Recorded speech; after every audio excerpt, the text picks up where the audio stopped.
Then I'll be introducing the keynote speaker. First of all, I just want to thank you all for coming today. I think it was a really good conference, and I'm looking forward to hearing also Mr. Renas.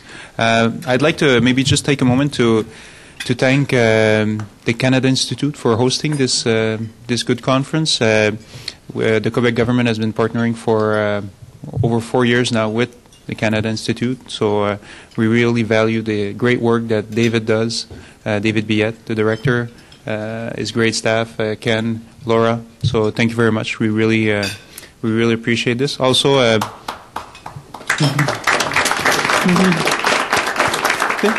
they deserve it. They deserve it. I also want to thank Michael Abensauer, who from our office, who also collaborated with David and his team in organizing this conference. Merci, Michael.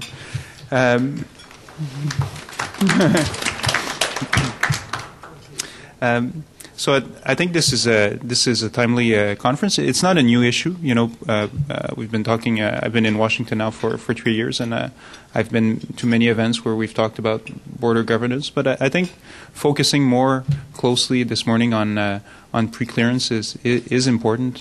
You know, just looking at where we're at, also looking at where we want to go. I think a lot of good suggestions were mentioned.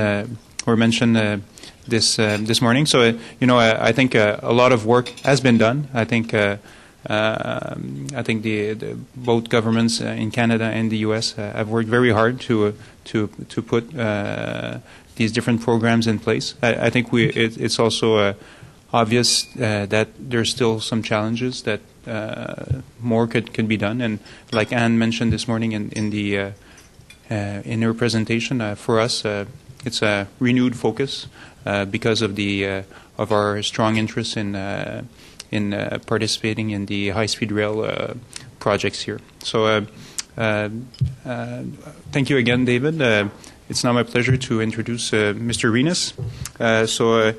Ron Renas is our keynote speaker today. He's General Manager of the Peace Bridge Authority. He's been with the Peace Bridge Authority since 2000. Before being a general manager, he was a manager of facilities, and before that, his career brought him as a manager at the municipal level for the city of Fort Erie, if I'm not mistaken. And he also worked in the provincial government for the Ontario government. His background is in urban affairs, environmental studies, and management. So it's my pleasure to welcome Mr. Renas as our keynote speaker.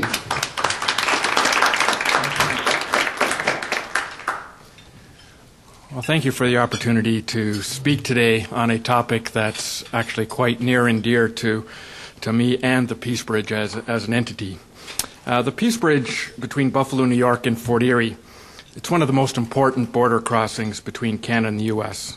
It is, in fact, the busiest car border crossing between the two countries, and over $700 million in goods cross the bridge every week. And the Peace Bridge, as you may have heard this morning, has been at the epicenter of the border preclearance discussion for years. Let me begin by quoting some documentation that I'm sure will be of no surprise to any of you. Canada and the United States are more than neighbors. Sharing a common past, many interests and objectives, we have become friends, allies, and economic partners. Our relationship is a model for the world. Canada and the United States have been and will continue to be the world's largest trade partnership. Millions of tourists cross the border visiting both countries, and close, long-standing relationships between Canadian and Americans involve relatives and friends visiting each other. We already have the longest undefended border in the world. We now need to create the most efficiently managed border in the world. The environment in which our border services operate is rapidly changing. Travel, trade, and tourism along our shared border have increased significantly every year. The ability of both governments to respond to the challenges of this new and rapidly changing environment requires that rules, processes, and facilities at the border be modernized to facilitate trade and travel, while at the same time adequately protecting the public and making optimal use of scarce public funds. We are committing our two governments to work together to find a better way to manage our shared border. Specifically, this means creating a border that, 1, permits commercial goods and legitimate travelers to flow easily between both countries, 2, allows business travelers and commuters to travel unimpeded, and 3, permits friends and relatives in both countries to visit each other with minimal formalities. Finally, this means focusing our efforts and limited resources more effectively on the illegal or irregular movement of goods and people.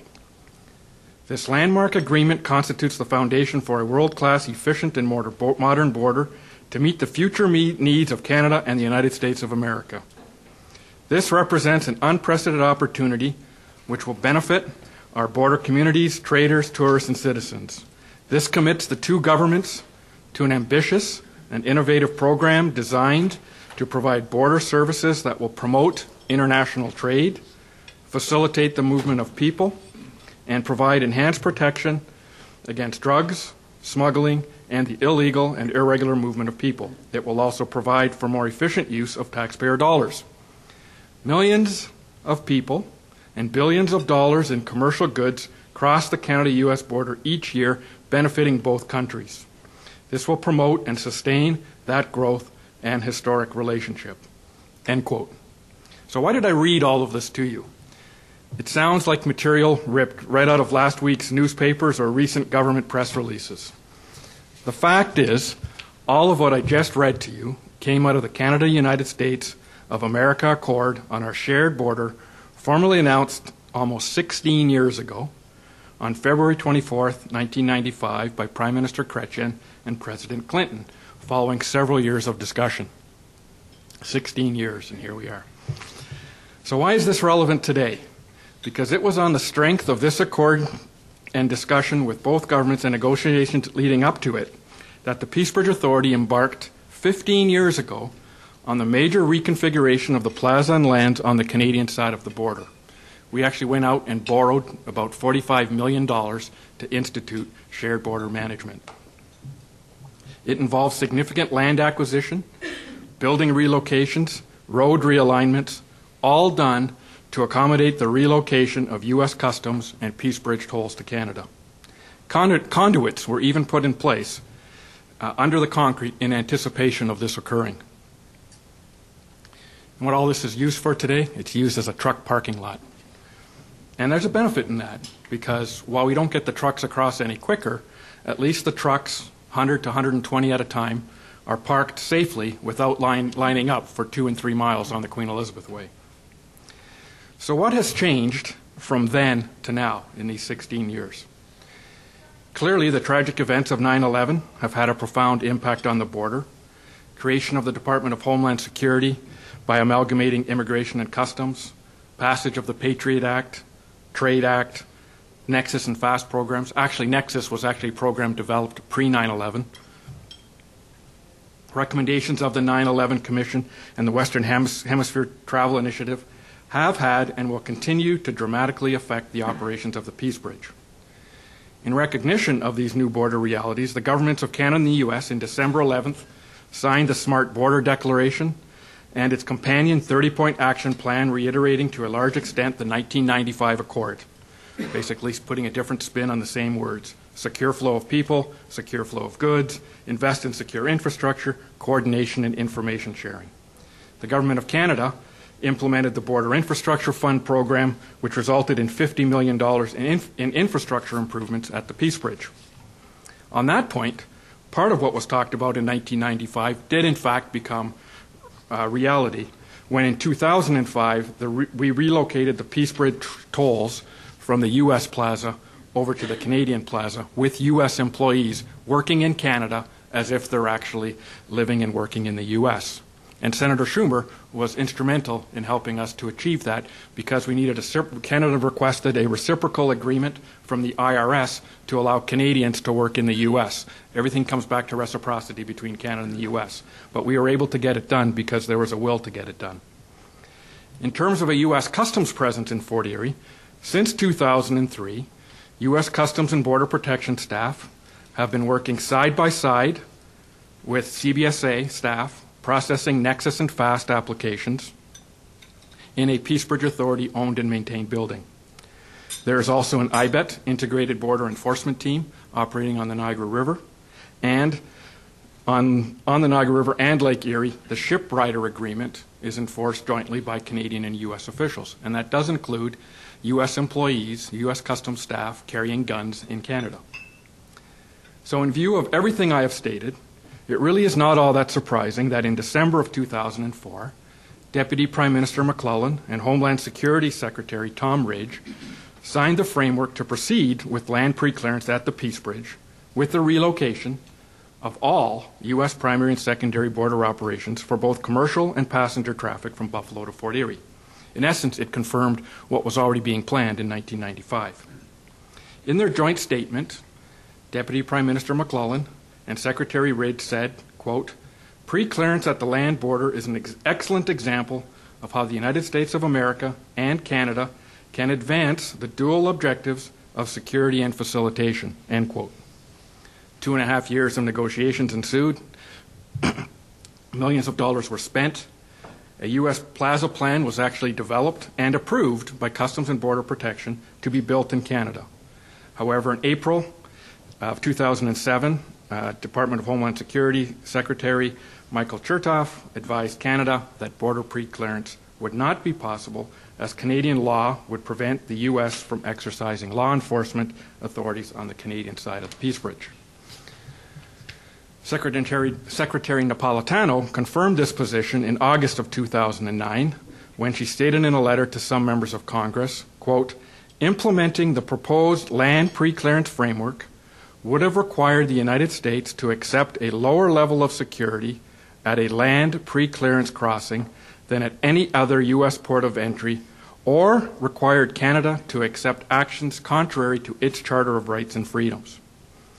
U.S. government concerns included limited U.S. law enforcement authority, the right of individuals to withdraw application, limitations on fingerprint collection and sharing, and potential future interpretation of the Charter," end quote. As you know, much of what we discussed this morning is not true border preclearance. Nexus, FAST, CTPAT, eManifest, Trade Act, WHTI, they're all programs or legislation that facilitate cross-border movements, or at least are intended to facilitate cross-border movements. But the only preclearance that exists is passenger air preclearance and rail freight preclearance at the Sarnia Port Huron crossing.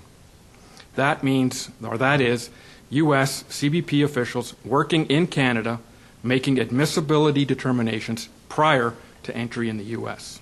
Now, that's not to say that these programs are not worthwhile. The Trade Act, for example, resulted in the ACE program, Advanced Electronic Notification to CBP before a shipment arrives at the border. And it has dramatically changed how the border operates. No longer are trucks referred to secondary inspection and sitting there for hours, simply getting paperwork in order. However, that means there's a much greater emphasis on primary inspection booths, which haven't been constructed to meet that additional demand. So really, a more appropriate term than pre-clearance would be pre-processing, as all clearance activity is really still done, with the exception of air and freight at the Sarnia crossing. It's still done at the primary inspection booth. And we recognize that true pre-clearance at the land border will not happen, given the constitutional and legal impediments. In late 2005, then CBP Commissioner Bonner lamented the inability to do reverse inspection. CBP working in Canada and CBSA working in the U.S. at the major ports of entry. He said, quote, "The British and French have figured out how to do this under their tunnel agreement. We haven't." Current Commissioner Berzin has said much the same and has specifically mentioned border preclearance and border pre-processing as a means to facilitate cross-border movements. So why is it so important to get the border functioning more efficiently? And this is really the most important part of my talk. Both Canada and the United States' economic global competitiveness depends on it. Canada and the U.S. still enjoy the largest bilateral trading partnership in the world. But what Prime Minister Chrétien and Clinton said, that it would forever be the largest trading partnership, that may not happen.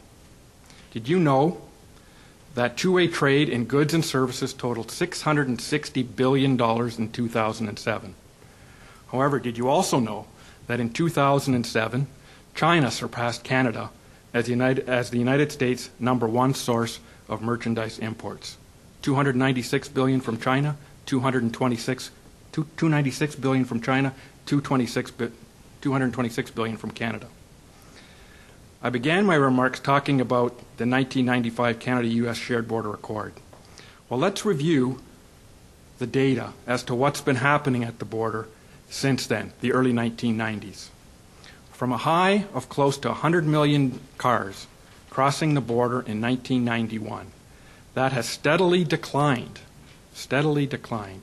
to where it is now about half that.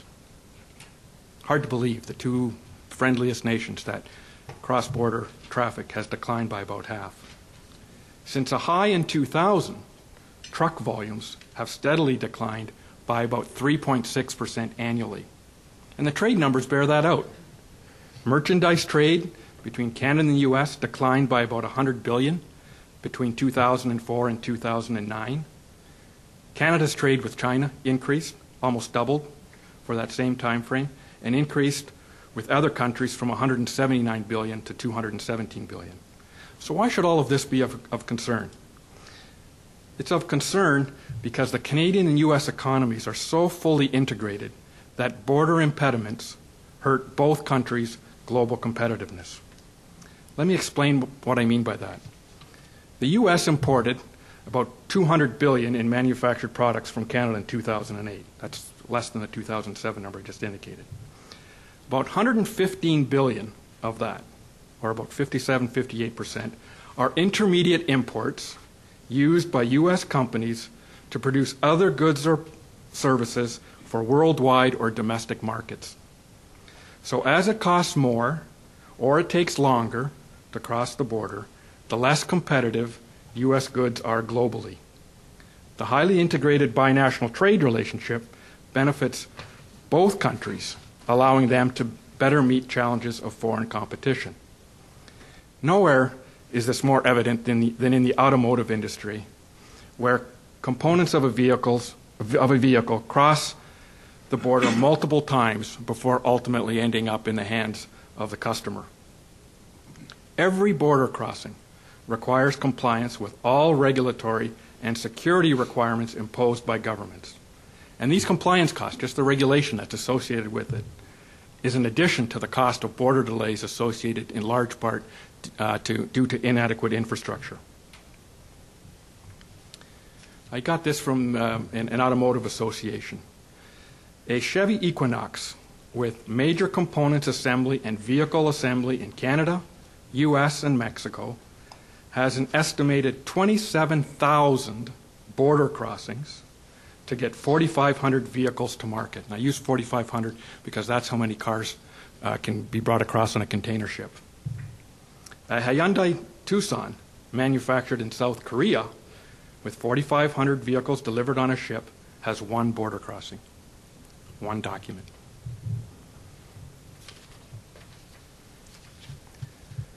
So listen to what industry is saying about the Canada-U.S. border today.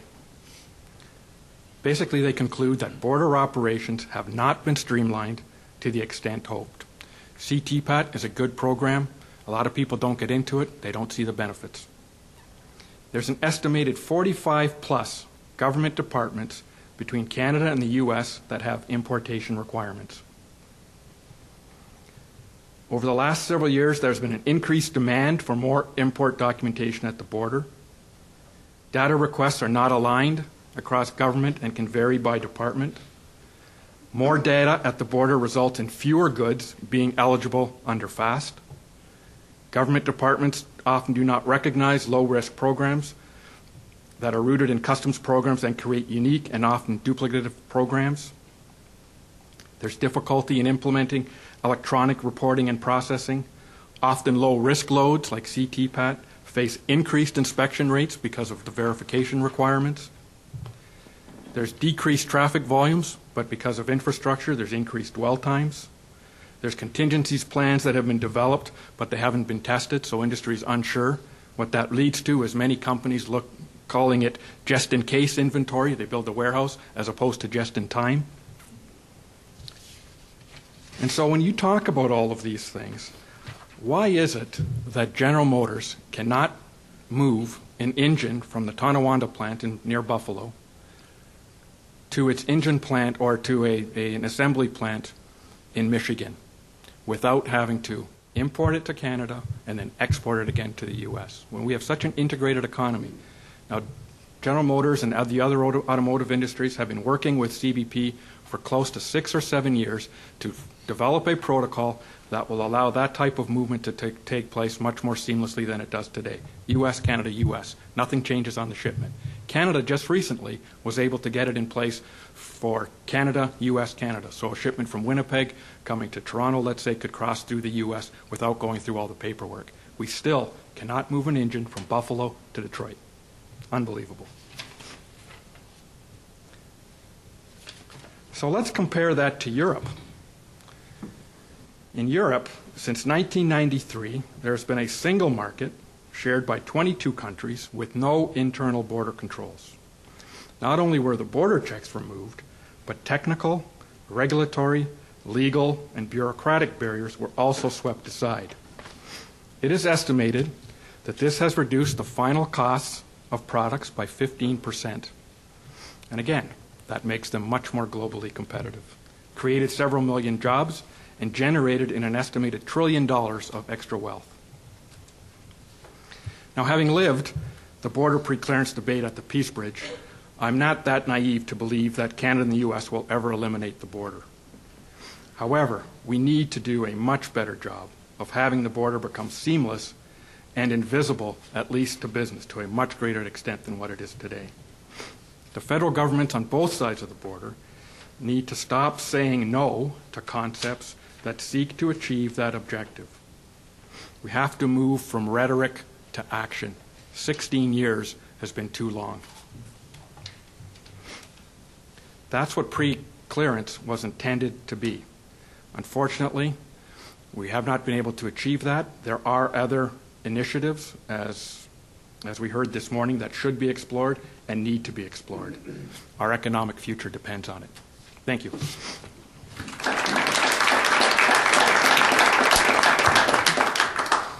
I guess I'll take some questions if anyone has any.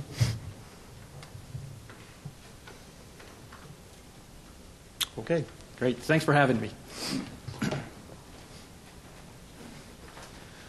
Thank you, Ron, and I'd like to thank all of you for joining us for today's program, both panels this morning and for the lunch for those of you who could be here.